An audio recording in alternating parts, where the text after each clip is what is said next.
साथियों नमस्कार, स्वागत है आपका फिर एक बार आपके अपने YouTube चैनल टेक्निकल टीचर पर। साथियों इस वीडियो में हम बात करेंगे निदेशक महोदय बीकानेर के द्वारा दिनांक 22 दिसंबर को ली गई वीसी में कुछ महत्वपूर्ण दिशा निर्देश प्रदान किए गए हैं।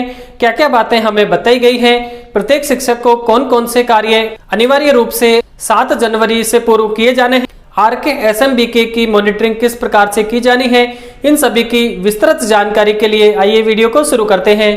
सब्सक्राइब करें टेक्निकल टीचर को समस्त तकनीकी जानकारी के लिए और बेल आइकन में ऑल बटन को प्रेस करें जिससे आने वाली हर एक नई वीडियो का अपडेट आपको सबसे पहले मिल सके। साथियों इस वीडियो में हम बात कर रहे हैं निदेशक महोदय की जो वीसी हुई है उसमें क्या क्या दिशा निर्देश हमको प्रदान किए गए हैं जिनकी प्रत्येक शिक्षक के द्वारा पालना सुनिश्चित की जानी है। इसमें बताया गया है कि RKSMBK के जो व्हाट्सएप ग्रुप है जिनमें निदेशालय से कुछ पोस्टर्स शेयर किए जाते हैं, उन सभी पोस्टर को हमारे प्रत्येक शिक्षक साथी तक हमें शेयर करना है।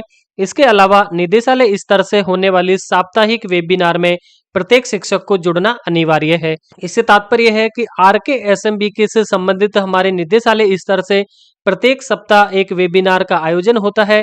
उसमें हमारे राजस्थान के शिक्षा में बढ़ते कदम से संबंधित जो हमारी समस्याएं हैं उनके निराकरण के बारे में एक वेबिनार का आयोजन किया जाता है।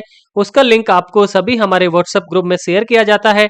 अगर आपको वो लिंक प्राप्त नहीं होता है तो आपको मेरा एक व्हाट्सएप कम्युनिटी ग्रुप बनाया हुआ है, उसका लिंक आपको डिस्क्रिप्शन में उपलब्ध करवा दिया जाएगा।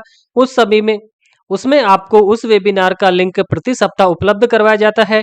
आप उस वेबिनार को अनिवार्य रूप से अटेंड करें और उसमें आपको RKSMBK से संबंधित होने वाली विभिन्न प्रकार की गतिविधियां, आपकी समस्याएं और आने वाले समय में होने वाली जो प्लानिंग है उसके बारे में संपूर्ण जानकारी प्रदान की जाती है। अब उसके बाद नेक्स्ट पॉइंट है, प्रत्येक शिक्षक को RKSMBK की मूल अवधारणा को समझना अनिवार्य है। अर्थात RKSMBK क्या है, क्यों इसको प्रारंभ किया गया है, इसका मूल उद्देश्य क्या है, इससे हमारे आने वाले समय में बच्चों के स्तर में क्या बदलाव होगा, इन सभी की जानकारी को, इसकी मूल अवधारणा को प्रत्येक शिक्षक को समझना है जिससे कि हम राजस्थान के शिक्षा में बढ़ते कदम कार्यक्रम को सफल बना सकें। अब इसके बाद में है रिपोर्ट कार्ड में दिए गए स्टार के बारे में अभिभावकों को PTM में समझाया जाना है। 3 स्टार से तात्पर्य है कि बच्चे को संबंधित दक्षता आ गई है, 2 स्टार जिस दक्षता में है उसमें अभी और उसको थोड़ी सी सहारे की आवश्यकता है। अगर किसी बालक बालिका के किसी दक्षता में 1 स्टार है तो वापस दक्षता के बारे में समझ विकसित करनी है, अर्थात बच्चा अभी उस दक्षता को समझ नहीं पाया है। इसके बाद साथियों साला दर्पण PO लॉगिन पर विद्यार्थी प्रदर्शन रिपोर्ट का टैब प्रारंभ किया जा रहा है जिससे पंचायतवार मॉनिटरिंग की जा सकेगी। अर्थात हमारा आकलन 2 का जो रिजल्ट आएगा उसके बाद में हमारे PO लॉगिन पर भी इससे संबंधित एक नया टैब प्रारंभ किया जाएगा। 2 जनवरी को हमारा इसका परिणाम आएगा RKSMBK के आकलन 2 का। साथियों RKSMBK आकलन 2 के संबंध में 6 जनवरी को प्रत्येक PO एवं विद्यालय स्तर पर स्टाफ मीटिंग का आयोजन किया जाना है जिसमें कि RKSMBK की प्रगति रिपोर्ट एवं PTM की चर्चा की जानी है। प्रत्येक विद्यालय, हमारा PO विद्यालय या फिर हमारा PS UPS है, उसमें संस्था प्रधान के माध्यम से अपने अधीनस्थ समस्त स्टाफ की एक बैठक आयोजित की जानी है और उस बैठक में अभी वर्तमान में RKSMBK की हमारे विद्यालय स्तर पर प्रगति रिपोर्ट क्या है, हमारा वर्तमान कार्य कितना है, किस प्रकार से हमें उसको इम्प्रूव करना है, क्या क्या दस्तावेज हमें इसके तैयार करने हैं, किस प्रकार से आगामी इसकी प्लानिंग करनी है। इसके अलावा PTM जो हमारी 7 जनवरी को आयोजित की जानी है उसके बारे में भी इसमें हमें तैयारी करनी है और PTM के बारे में हमें सभी अभिभावकों तक सूचना पहुंचानी है। 100% अभिभावकों को PTM में बुलाया जाना है। इन सभी के बारे में 6 जनवरी को प्रत्येक संस्था प्रधान के द्वारा अपने स्टाफ के साथ अनिवार्य रूप से एक बैठक की जानी है और उसमें इन सभी की चर्चा की जानी है।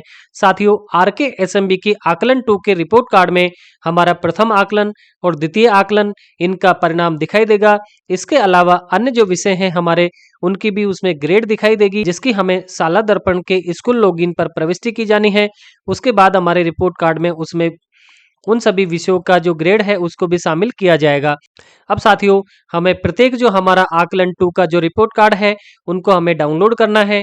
उसके बाद 7 जनवरी को जो PTM होगी उसमें हमें प्रिंट करके देने हैं।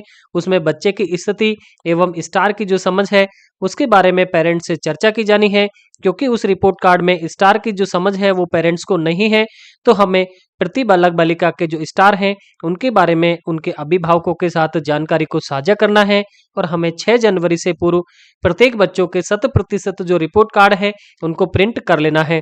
इसके बाद है RKSMB के आकलन 2 का जो परिणाम है वो पीओ लॉगिन पर भी देखा जा सकता है। RKSMB के जो ऐप है उसमें शिक्षक देख सकते हैं।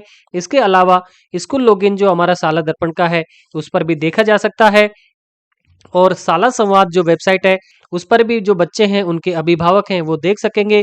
उसके लिए हमें प्रत्येक जो हमारा बालक बालिका है उसकी NIC ID हमें अवकाश जो हमारे शीतकालीन अवकाश हैं उससे पहले उनको नोट करवानी है, जिससे प्रत्येक अभिभावक अपने बालक बालिका का शीतकालीन अवकाश में 2 जनवरी को जब परिणाम जारी हो तो अपने बच्चे का परिणाम देख सके।